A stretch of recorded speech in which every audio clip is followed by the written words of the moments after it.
Nagbababa. Gusto ng basan. Ha? Labas-labas naman ang dimple na iyan. Ang lalim-lalim naman ang dimple niyan. Ha? Ang lalim-lalim ng dimple. Ha? Na gusto ng pasan. Oo. Gusto mo ng gala. Kanina ba ikaw nakahiga dyan? Gusto mo ng gala? Gusto mo sa labas? Oo.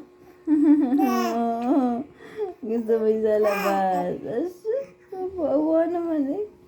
Gusto na kikipag-usap man eh. Oo. Ang cute-cute naman eh. Nangat-angat na. Oo. Nakikipag-usap eh. Nakikipag-usap ikaw ba yan ah?